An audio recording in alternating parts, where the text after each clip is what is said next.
Los geht's mit einem wahren Simulationsmarathon. Heute in dieser Folge, habe ich ja gesagt, werde ich so 2, 3, vielleicht auch 4 Spiele simulieren. Wir spielen unter anderem halt gegen Ferl, gegen die zweite Mannschaft vom BVB. No disrespect an die genannten Teams, aber das ist jetzt weniger interessant, als wenn ich jetzt zum Beispiel gegen Dresden oder gegen Erzgebirge Aue spielen würde. Von daher gucken wir mal, was hier unsere mexikanische Truppe auf den Platz bekommt. Huerta ist der Einzige, der nicht so ganz fit war, aber da wollte ich jetzt niemanden von der Bank reinbringen, weil das ist schon die stärkste Truppe hier. Vielleicht schon die Führung, komm. 1-0, jawohl. Und zwar Quiñones. Der Mann ohne Gesicht, wie alle anderen eigentlich auch. Die haben quasi alle keine echten Gesichter. Also viele von denen. Genauso muss das weiterlaufen. Wir haben jetzt 6 Spiele, wir haben 6 Siege. Wir sind der Aufstiegsfavorit Nummer 1. Nach diesen ganzen freien Spielern, die ich mir jetzt geholt habe. Das muss klappen mit dem Aufstieg. Das würde mich schon sehr, sehr wundern. Aber es muss hier erstmal alles gespielt werden. Oh, wegverteidigt bekommen. Müssen wir das natürlich auch hier. Malagon kann sich mal auszeichnen. Ganz, ganz starke Nummer, aber fair. Die bleiben dran und wieder Malagon. Aber gut, der war ins Außennetz, okay. Und umgestellt natürlich auf ein 4-2-3-1. Aber das kompaktere, das breite 4-2-3-1, das hat mir irgendwie nicht so gut gefallen. Hat auch nicht so gut geklappt. Dann bin ich halt back to the roots gegangen. Achtung, oh, back to the roots vor allem. Und habe ja, auf das vertraut, was ich am besten spielen kann und was ich mit Mannschaften am besten, ja, hab spielen lassen. Von daher, die anderen Formationen sind immer mal so eine Option, aber 4-2-3-1 ist halt einfach die Formation schlechthin. Also für mich persönlich. Aber momentan können wir froh sein, dass es halt auch nur 0-1 steht. Fern mit 5 Schüssen aufs Tor. Was ist denn da los auf einmal? Die setzen uns ganz schön unter Druck. Mal gucken, Halbzeit 2. Wir machen mal auf ausgeglichen, weil ich möchte auch nicht zu sehr ins offene Messer laufen, aber Ferl muss natürlich. Und das ist halt die Gefahr, was ich gesagt habe im letzten Spiel. Wenn wir hier Spiele simulieren, dann ist es nicht immer 100% garantiert, dass wir hier Spiele gewinnen, aber sieht sehr, sehr gut aus. Und das war wichtig. Arteaga, einer von vielen 9 auf der linken Seite. Das war wichtig, ey, direkt nach der Pause hier das zweite Ding zu machen. Das bringt uns schon mal ein großes Stück näher an den hoffentlich ersten von ganz vielen Siegen heute. In den anderen Spielen weiß ich nicht, ob bei Dortmund 2 nicht die halbe... Oh, erste Mannschaft spielt Malagon. Im 1 gegen 1. Wichtig. Ganz, ganz sicher. Ein Glück ist das 3. Liga und nicht 1. Liga oder so. Oder 2. Liga. Da wäre der Ball, glaube ich, reingegangen. Aber komm, wir haben jetzt einen richtig guten Lauf. Unsere Mexikaner hier wie losgelöst von der Kette. Und dann spielen die halt auch fast jeden Gegner an die Wand. Wobei Fair jetzt nicht unbedingt unser Gegner sein dürfte. Ist ganz gut, ey. Alle arbeiten mit nach hinten. Defensiv sieht das auch besser aus jetzt. Und nach vorne vielleicht nochmal ein Tor schießen, um hier wirklich auf Nummer sicher zu gehen. Die laufen sich hier wirklich die Lunge aus dem Leib. Ferl. Und dann zum nächsten Spiel muss ich mal gucken, Huerta, ob ich nicht da doch vielleicht einen anderen reinbringe. Der vielleicht ein bisschen mehr Fitness hat. Schauen wir mal. Aber das sollten wir, glaube ich, hinkriegen hier. 6 Minuten noch. Das Ding ist gegessen. Das Ding ist gegessen. Geht jetzt nur noch um die Höhe. Nochmal ein Eckball. Von Gustafsson, aber... Marc Unbehauen, glaube ich, heißt er, ne? Im Tor von Ferl. Hat er souverän gehalten, aber den... Ja, wollte ich gerade sagen. Den konnte er nicht halten. Also, erster Sieg. Sehr, sehr gut. Zweite Halbzeit war ein bisschen besser, ein bisschen stabiler. Nicht mehr so viel zugelassen. 2:0 am Ende. Da ziehe ich den Hut vor, vielen Dank. Auch wieder ein Unentschieden dabei, Ingolstadt, Bielefeld. Ingolstadt, glaube ich, mit dem ersten Punkt. Die haben, glaube ich, vorher alle Spiele verloren. Jetzt ist halt Dortmund 2. Ja, ist wieder der Tabellenletzte. Fair, weiß ich gar nicht, wie viel da die waren. Vincent Müller. Ja, es tut mir leid, dass du so über die Sache denkst. Diese typischen Sprüche wieder. Macht sich wahrscheinlich Sorgen oder mit ihm hätten sie zu 0 gespielt. Obwohl wir zu 0 gespielt haben. So Sprüche muss ich mir dann gefallen lassen, weißt du, von so Leuten. Wobei, ja, Vincent Müller, 1,7 Millionen. Da können wir, ja, ist immer nur das Geld im Kopf. Er will jetzt eh weg. Vincent Müller zu St. Pauli, 1,7 Millionen. Das wäre nochmal, oh, richtig stark. Da müssten wir eigentlich nochmal reingehen, ne? 1,7 finde ich ein bisschen wenig. Guck mal, wir haben eine Freigabesumme 2,8 Millionen. Wir könnten hochhandeln auf 1,8. Wobei die 100.000, die tun es jetzt auch nicht. Komm, scheiß drauf. Da habe ich wahrscheinlich in Verhandlungen ein D oder so. Aber die 100.000, da will ich jetzt nicht hin und her pokern. Am Ende platzt der Deal da noch und wir haben, wohl, warte mal, 1,8. Jetzt kommt schon mal ein Verein, wo der ein bisschen mehr bietet. Ich nehme das auch einfach mal hier. Mal gucken, was er macht.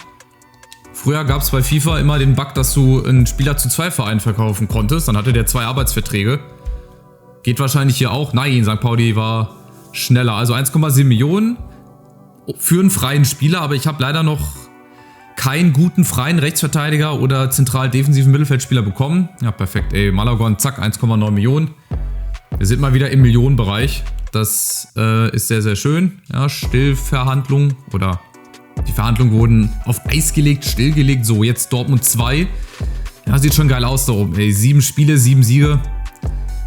Wir rotzen sie einfach alle weg. So, und Dortmund 2 sind 18. Haben noch nicht gewonnen. Jetzt kommen wir. Aufgepasst, jetzt kommt die erste Niederlage. Gut, Mannschaft ist wieder ausgeruht. Also, gehen wir rein ins zweite Spiel. Da muss auch auf jeden Fall der zweite Sieg her. Schon mal ein gutes Zeichen, dass die Dortmunder niemanden von der ersten Mannschaft runtergeholt haben hier zur zweiten Mannschaft. Aber gut, das ist auch hier in-game nicht möglich. Aber aufgepasst, ne? Der 18. und so generell Simulation, da würde ich nie drauf wetten, dass man hier als Sieger vom Platz geht. Wir müssen natürlich. Also ich meine, wer fair schlägt, der muss auch Dortmund 2 schlagen, ne? Und danach geht es direkt weiter gegen Viktoria Köln. Da muss eigentlich auch schon wieder ein Sieg drin sein. Also wenn wir hier heute 4 Siege haben, das wäre schon geil. Das wäre richtig, richtig gut. Das wäre dann schon mal ein richtig großes Ausrufezeichen. Aber ihr seht, auch hier geht es so ähnlich los wie gegen Ferl. Die haben auch gut mitgehalten am Anfang. Da reicht wahrscheinlich noch die Kraft. Aber wenn wir dann hier erstmal loslegen wie die Feuerwehr, dann wird es halt auch eng, ne? Aber ich glaube auch, dass Dortmund 2 hier heute den ersten Sieg holt. Ich sage euch, wie es ist. Ich habe da so ein ganz ungutes Gefühl. Weil irgendwann muss es ja soweit sein. Und dann ausgerechnet gegen uns. Aber bitte nicht. Komm, wir haben eine gute Verteidigung. Wir haben einen guten Keeper hinten drin. Jetzt komm, komm, komm, komm. Ja. In der Mitte des Quinonius. Da ist es doch. Das 1-0. Ganz leicht, ganz locker. Easy peasy. Von hinten raus nach vorne. Sehr, sehr schön gemacht. Und by the way, fällt mir jetzt gerade ein, will ich noch mal ein bisschen Werbung machen für meine Umfrage. Das Voting zum neuen EAFC 25 hat begonnen. Welche Mannschaft sollen wir in unserer ersten Saison im Karrieremodus nehmen? Schaut da gerne mal das Video an. Vielleicht ist da schon die eine oder andere Mannschaft mit dabei, die ihr auch gerne vorschlagen wollt. Wenn sie noch nicht in den Kommentaren steht, macht das gerne. Wenn eure Mannschaft schon da steht, gebt einfach dem Kommentar nur einen Daumen nach oben und dann wird nochmal aus den 4 besten Teams oder 5 besten Teams, je nachdem, wird nochmal ein zweites Voting stattfinden, dann über den Community-Tab und dann ist der Bums hoffentlich bald gelutscht und wir wissen, mit wem wir einen Karrieremodus starten. Ich bin sehr, sehr gespannt. Wird natürlich nicht der einzige bleiben dann im neuen EAFC. War doch eine sehr starke erste Halbzeit. Da nach dem Tor haben wir gut Gas gegeben. Auch wieder weniger Ballbesitz. Juckt mich jetzt nicht, ehrlich gesagt, aber fällt halt schon auf, ne? Das mache ich ja auch mal wieder auf ausgeglichen. Vielleicht ist offensiv bei den Simulationen nicht so unser. Oder das 4-2-3. Oder ist bei der offensiven Variante, ist das gar nicht das 4-2-3-1 kompakt. Habe ich das noch nicht umgestellt? Ich glaube nicht. Ich glaube, da haben wir immer noch das breite 4-2-3-1. Naja, gucken wir mal. Achtung, Dortmund 2. An allen vorbei.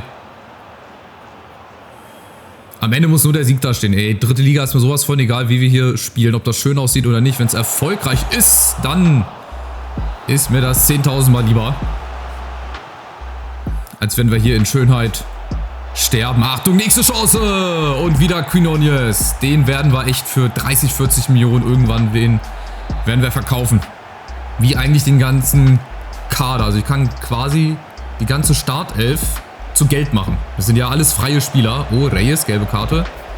Bis auf Diekmeyer und bis auf Gustafsson. Ich glaube für Gustafsson? Ne, für Fröde. Pfosten. Latte oder Pfosten. Und dann ist es Anning. Anning sieht aus wie 15. Steht so noch 2-1. Ne? Das ist halt die große Gefahr.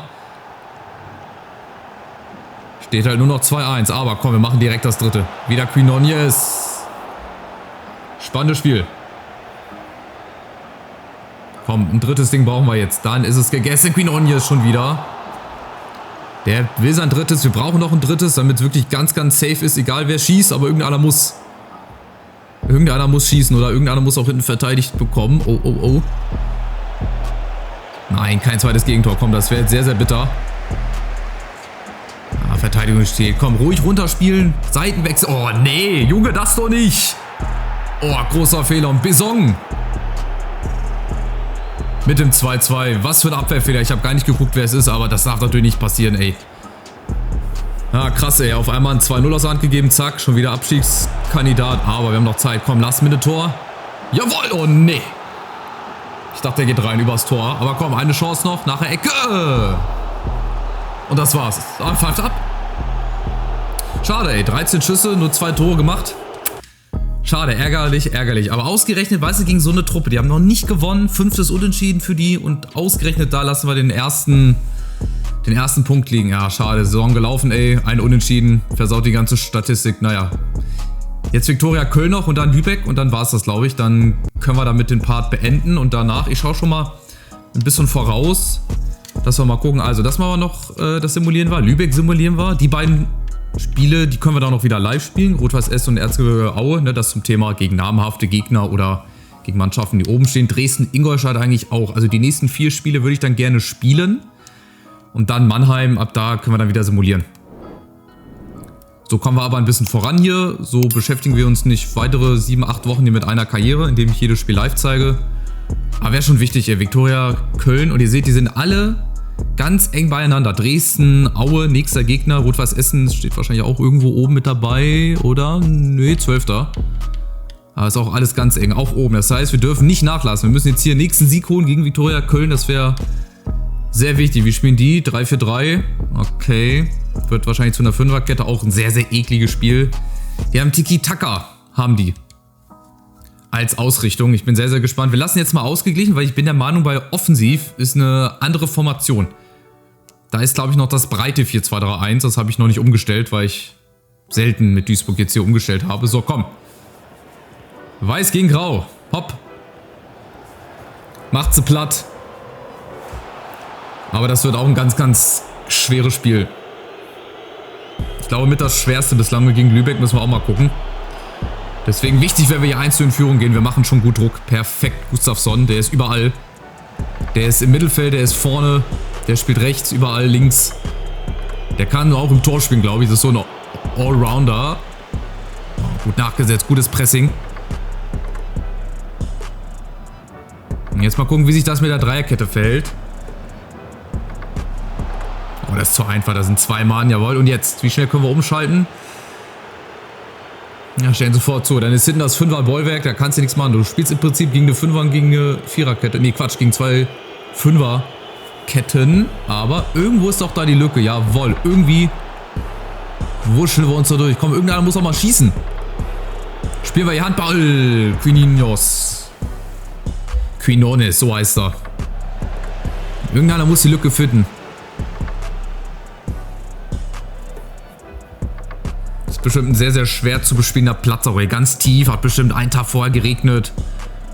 Viele Unebenheiten, so wie es halt ist bei einem Drittliga-Rasen. Ganz, ganz selten hast du mal einen Drittliga-Verein, der wirklich einen richtig, richtig guten Rasen hat. Aber klar, das ist natürlich auch eine finanzielle Sache. Aber komm, wir machen das. Irgendeiner muss schießen. Hopp, Quinones. Nein, Piazza ist es mal wieder. Sehr, sehr stark. Kurz vor der Pause, ganz, ganz wichtig. Ja, 6 Schüsse, guck mal, bessere Truppe, mehr Ballbesitz. Da gucke ich ja nicht so unbedingt drauf, aber wenn wir schon besser sind und mehr Schüsse haben, dann müssen wir auch was draus machen. Also. Oh, Quinones, der hat mal Bock. Direkt nach der Pause. Perfekt. Aber das haben wir gegen Dortmund 2 auch gemacht. Da haben wir auch, glaube ich, direkt nach der Pause getroffen und dann am Ende war es dann 2-2. Also, nicht ausruhen. 2-0 ist mit das gefährlichste Ergebnis. Nicht nur ein Ultimate-Team, sondern auch einfach so generell. Da kannst du dich einfach nicht drauf verlassen. Noch ein drittes Tor und dann ist das Ding hier durch. Ja, komm, komm, komm. Flanke, Kopfball, Tor. Jetzt ist es entschieden. Quinones nach einer Stunde. Dankeschön. 3 Punkte im Sack. Perfekt.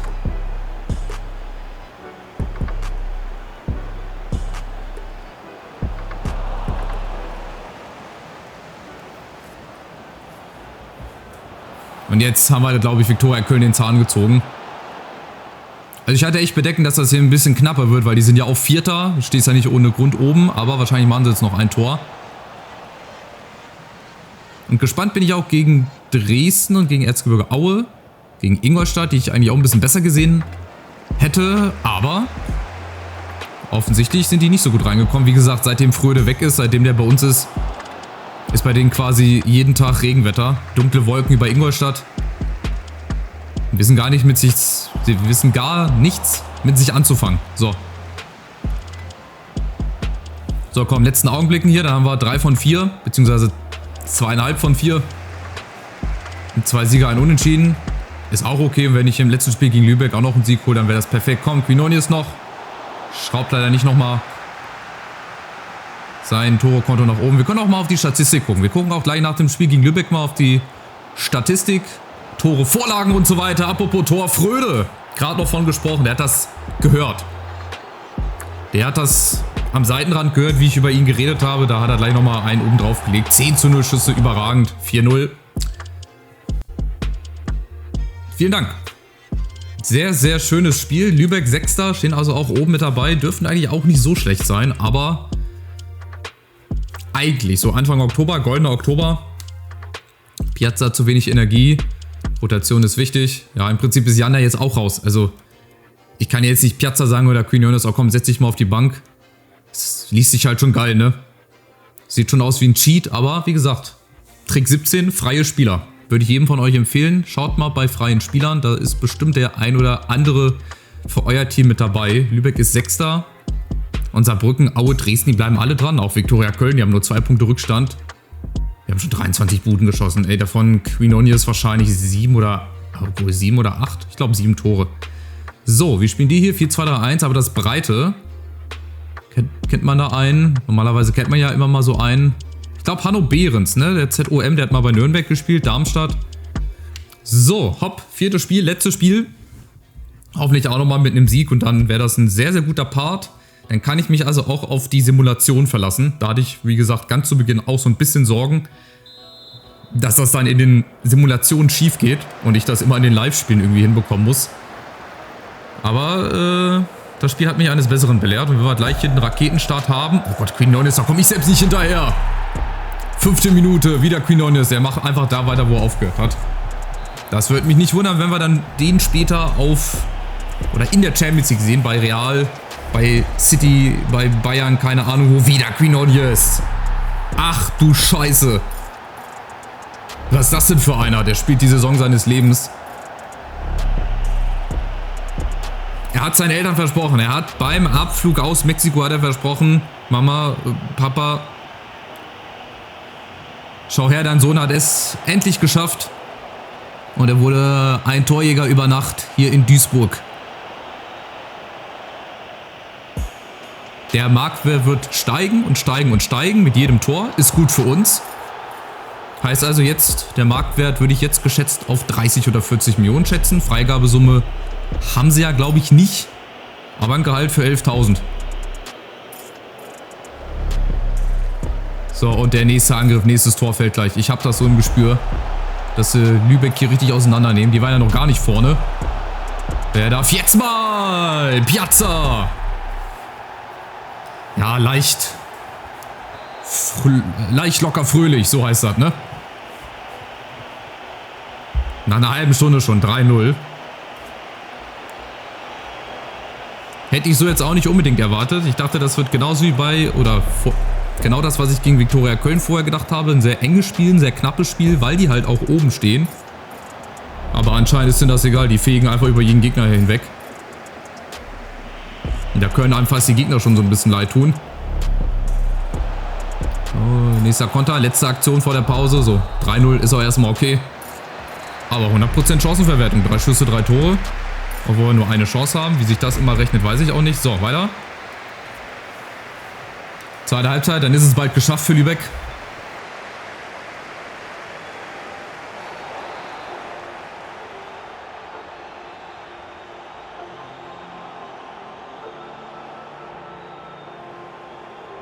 Ob die sich hier nochmal aufbauen können, ich wage es zu bezweifeln, weil wir sind einfach, wie gesagt, in allen Belangen überlegen, was aber auch logisch ist. Also mit der Truppe, das ist wie in der Kreisklasse früher. Du hattest immer 1, 2 Mannschaften, die haben dann den Aufstieg unter sich ausgemacht, die haben auch jedes Spiel 7-8-0 gewonnen, weil die einfach die geilsten Spieler hatten. Und im Prinzip bist du zum Aufstieg verdammt. Das ist sogar eine mittelgute Zweitligamannschaft jetzt. Also wenn die Truppe so zusammenbleiben würde, wobei ich bestimmt dann nach der Drittligasaison 2, 3 verkaufen würde. Also wenn Wenn ein richtig gutes Angebot reinkommt, muss ich das einfach machen. Achtung. Akono, 3-1 nur noch. Oh, oh, oh. Wird nochmal spannend. Weil diese freien Spieler, die bleiben natürlich nicht für ewig. Die wollen nur 1-2 Jahresverträge maximal haben und dann fängst du wieder von vorne an. Das heißt, du musst gucken, dass du dann immer 2, 3 verkaufst und dann auch gleichzeitig Ersatz dafür fest bekommst. Also, dass du nicht wieder auf Leihen gehst, sondern dass du wirklich Spieler fest verpflichtest. Das wäre sicherlich auch sehr, sehr interessant. Wieder Quinones, der hat noch nicht genug. Hattrick. Das, was eigentlich schon gegen Viktoria Köln fällig war? Oder gegen Dortmund 2? Ich weiß es gar nicht. Ich glaube, gegen Viktoria Köln hat er auch zweifach getroffen. Gnadenlos. Zack, zack, zack. Schade, und da nervt halt dieses 2-2 gegen Dortmund 2, dieses Unentschieden, sonst hätten wir hier 4 Siege in Folge gehabt. Das wäre natürlich geil, aber egal. Wir haben 10 Punkte von 12 möglichen geholt in dem Part. Ich bin restlos zufrieden. Besser geht's gar nicht jetzt vor den nächsten 4 Spielen. Ich hoffe, dass ich da genauso gut performe, dass ich unseren Tabellenplatz hier halten kann. Saarbrücken, Aue, Dresden, bin ich gespannt. Lass uns aber auch Nummer 2, 3 verlieren. Schreibt mich noch nicht ab, sagt der Janda. Da würde ich ihm sogar recht geben, weil er könnte eventuell dann ab und zu auch mal wieder Spielzeit kriegen. Spielzeit, zu wenig Energie. Guck mal hier, ey, das ist schon geil, ne? Mexiko, Mexiko, Mexiko. Ich sage, wir haben die ganze mexikanische Mannschaft quasi. Das ist halt heavy. Also, das war auch ein Glücksfall. Ich glaube nicht, dass es nur gute Spieler aus Mexiko gibt. Die spielen auch irgendwo anders. Also, jetzt gucken wir mal, was ich noch machen wollte auf die Statistik. Ah, die Fitness von Huerta, die stört mich so ein bisschen. Wo sind wir denn hier? Halt andere Ligen. Und zwar, ne, hier Spielerstatistik. So, wir haben jetzt hier Quinones 10 Tore in 6 Spielen. Dahinter kommt Pink mit 8 Toren. Hat zwischenzeitlich mal ihre Gesangskarriere an den Nagel gehängt, hat zum Fußball gewechselt. Ist noch einer mit dabei. Piazza mit 5 Toren. Vorleger, okay, Huerta, Quinones, Ginczek mit 3 Toren. Der spielt halt auch noch mal ab und zu, aber im Prinzip auch fast gar nicht mehr. Dann Fabian Klos dahinter, auch sehr, sehr geil. 3 Torvorlagen. Also ich bin sehr, sehr gespannt, wie es weitergeht. Sehr, sehr erfolgreich. Aus 4 Spielen 3 Siege und dann geht es jetzt gegen Rot-Weiß Essen ins erste von 4 Live-Spielen. Lasst einen Daumen nach oben da. Vergesst nicht beim EAFC-Voting mitzumachen. Video ist schon längst draußen. Müsst ihr mal gucken auf meinem YouTube-Kanal. Würde ich mich sehr, sehr freuen, wenn ihr da mitmacht. Also macht's gut, bleibt gesund und euch noch einen schönen Tag. Ciao, ciao.